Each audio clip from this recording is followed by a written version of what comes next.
प्रधानमन्त्रीज्यूले आफ्नो हाम्रो समानुपातिक सांसदहरूसँग एउटा छलफल कार्यक्रम राख्नु भएको थियो। त्यो कार्यक्रममा चाहिँ उहाँले क्लस्टरगत वा चाहिँ अहिलेको इमिडिएट रेस्पोन्स गर्नुपर्ने केही विषयहरू छन् भने राखौँ भनेर उहाँको प्रमुख सल्लाहकारबाट पनि कुरा आयो र यसमा चाहिँ एकदमै विभिन्न सांसदहरूबाट आफ्नै क्षेत्रगत विषयहरू पनि उठान आयो होइन। अब यहाँहरूलाई मैले राखेको कुरा मात्रै भन्छु। मैले यो उहाँसँग राखेका विषयहरू चाहिँ मैले सम्बन्धित मन्त्रालयहरूमा राखिसकेको थिएँ, तर राख्दै पनि अब ढिलासुसी भइराखेको कारणले गर्दा मैले क्लस्टरगत विषय भन्दा पनि यो अत्यन्त अर्जेन्ट इस्युजहरू चाहिँ रेज गरेको छु। जस्तो तपाईँको मनसुनको समयमा आकस्मिक नदी कटान भन्ने समस्या, त्यो चाहिँ के रहेछ भन्दाखेरि जिल्ला तटबन्धनहरूसँग सीमित स्रोत साधन मात्रै हुने, आकस्मिकको लागि बजेट नहुने कारणले गर्दाखेरि यो बीचको समयका आएका बाढीले सृजना गरेको रिस्कलाई चाहिँ प्रोटेक्ट गर्नलाई, तटबन्धन गर्नलाई स्रोत साधन छैन भनेर जिल्ला तटबन्धनले भनेपछि मैले यो विषय चाहिँ मनसुन आउने क्रममा अत्यन्तै महत्त्वपूर्ण रहेकोले मैले प्रधानमन्त्री समक्ष राखेको छु।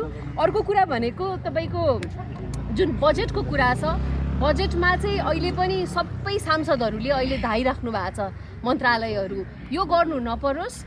बजेटको लागि सांसदहरूले आफ्नो प्राथमिकता अनुसार आफ्नो क्षेत्रगत हिसाबले चाहिँ बजेट राख्नको लागि एउटा कमन पोर्टल चाहिँ बनाइयोस् जहाँ हामीले यी विषय हाम्रा आवश्यकताहरू राख्छौँ। सरकारले भूगोल र जनताको आवश्यकता अनुसार प्राथमिकीकरण गरेर त्यसलाई चाहिँ सम्बोधन गरोस् र नेता अब जस्तो पहुँचको आधारमा पहिला जसरी बजेटहरू हाल्नको लागि लबिङ हुन्थ्यो त्यो पनि अन्त्य हुन्छ र स्वार्थगत बजेट प्रणालीमा पनि जाँदैन। सांसदहरूले आफ्नो क्षेत्रको स्वार्थ अनुसार भन्दा पनि राष्ट्रको आवश्यकता अनुसार हुनुपर्छ भनेर यो बजेटको समय आउन आँटेको, प्री बजेट आउन आँटेको कारणले गर्दा चाहिँ मैले यो एउटा विषय पनि राखेको छु।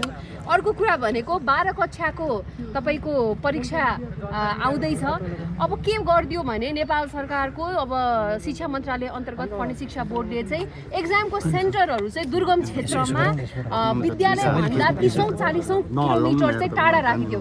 यसले गर्दाखेरि तपाईँले चाहिँ सुदूर वा कर्णाली जस्ता विभिन्न क्षेत्रमा विद्यार्थीहरू 40 किलोमिटर पर गएर एक्जाम दिन सक्ने न त स्रोत साधन छ, आर्थिक रूपमा पनि बोझिलो छ, सुरक्षाको हिसाबले पनि समस्या देखिन्छ। र अर्को कुरा भनेको कुनै सेन्टरहरू यस्तो ठाउँमा तोकिएको छ जहाँ आवास पनि छैन र बसोबास गर्नलाई कुनै व्यवस्था गर्न सक्दैनन् त्यहीँनेरि। भनेपछि यो भनेको एउटा सिस्टमेटिक रूपमा यसलाई चेन्ज गर्नुपर्छ, किनभने 12 को परीक्षा आउँदै गर्दा विद्यार्थीहरू कहाँ बस्ने, कहाँ खाने, के गर्ने भन्ने अन्यलमा हुँदाखेरि यो विषयहरू मैले शिक्षा मन्त्रालयमा पनि राखिसकेको थिएँ। र अर्को कुरा मैले आज उठाएको चाहिँ शिक्षाकै क्षेत्रमा अर्को कुरा महत्त्वपूर्ण के छ भने एसईको रिजल्ट आउँदैछ है। गत वर्ष पनि मैले यो विषय उदाहरण गरेको थिएँ। मधेसको मात्रै नतिजा हेर्दाखेरि 60% जस्तो चाहिँ पहिला पनि फेल हुनु भएको थियो, पास हुन सक्नु भएको थिएन।